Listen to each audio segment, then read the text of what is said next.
Hi guys. C-drama greets you. Kuching hurried to Yumingji, but unexpectedly Hua Shu also came and invited him to the heavenly palace on the pretext of reminiscing about the past, but Kuching refused. However, Hua Shu was still entangled, asking Kuching whether he still cared about Shui Ning Beast and even believed that A Yin killed Emperor Lanfeng and deserved his death. Such insulting words made Kuching furious. He reprimanded her in public for being too arbitrary in handling matters and not suitable for sitting in the position of Emperor Dacian. If it was not for the sake of Emperor Lanfeng, how could he let her do it again and again? The wantonness.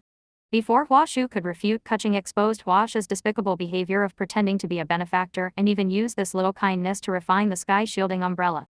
Seeing the rage in Kuching's eyes, Hua Shu was panic-stricken. She could only pretend to be bitter and sad, explaining that she had to deceive Kuching in order to solve the critical situation on Baniao Island. However, Kuching had already lost patience and warned her. From now on, don't have any more false gods, so you can take care of yourself. Xiao Yan and Feng Yin stood upstairs watching this scene, with unknown emotions in their eyes. They suddenly knocked Hua Shu to the ground and scolded her to get out of the Yuming realm. Hua Shu left in embarrassment. Kuching looked up and saw Feng Yin holding a bamboo dragonfly in his hand, which overlapped with A Yin's appearance, making him completely sure that the two were the same person. Kuching hurriedly chased after him and couldn't help calling A Yin's name. Sure enough, Feng Yin stopped. Although Feng Yin no longer concealed her identity and returned to her original appearance, there was no fluctuation in her heart and her expression remained calm as usual. Sanchen came to Feng Yin to reminisce about the past, and was happy that she was still alive, and became Feng Huang. Ziyuan smiled and said, no wonder he felt familiar when he saw Feng Yin. It was indeed a reunion of old friends. At this moment, Kuching was in tears. Ziyuan couldn't bear it, and asked Feng Yin if she was willing to reminisce with him.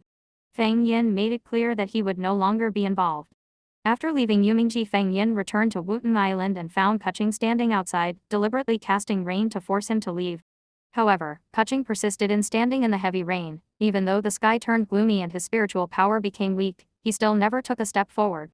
Early the next morning, Feng Yin woke up and saw that there was no figure of Kuching outside, and gradually felt relieved. Fu Shenjian revealed that Kuching had stood all night before leaving. Then Feng Yin went to see Yan Shuang and saw a lot of pear blossom wine in the house. He picked up a bottle and heard that Yan Shuang was making wine for an old friend, so he took out the token that Yan Shuang had given to him and restored his appearance to match it. Recognize.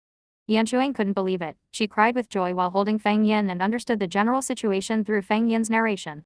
At this time, Hong Yi stood aside and stared at them blankly. After confirming Feng Yin's identity, he ran over with joy and held her tightly in his arms. Seeing Hong Yi's joyful and excited expression, Yan Shuang was not only happy that A Yin had transformed into the Phoenix Emperor, but also thought of what the Eagle King had said, thinking that Hong Yi always only had A Yin in his heart. Feng Yin wanted to investigate the real cause of Demon Emperor Lin Sen's death, and Hong Yi suggested that she talk to Yufeng Immortal Lord face to face. Kuching was already weak and fell seriously ill due to the rain. Ayu was entrusted by the Sword Spirit to guide Feng Yin to Qingqi Palace to visit Kuching and accidentally learned that Feng Yin was his sister A Yin. Although Feng Yin was grateful to Kuching for helping A Yin transform, she bluntly said that the past cannot be pursued.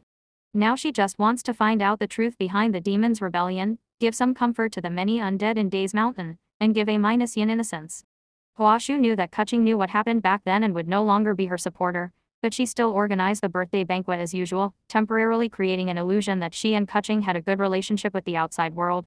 Kuching no longer asked Feng Yin for forgiveness, but only hoped to spend the remaining time with him, so he sent people to send gifts to the Feng clan, all of which were things A Yin once liked. Kuching asked Feng Yuan to meet under the ancestral Wutong tree and confess to her Feng Yin's identity thousands of years ago, as well as the bond between them. So Kuching hoped that Feng Yuan could help him say something nice in front of Feng Yin. Feng Yuan saw Kuching's sincerity and came to talk to Feng Yin personally, telling her that if she misses the person in front of her, she may regret it. Besides, Kuching, I won't give up easily. Thank you for watching. Goodbye.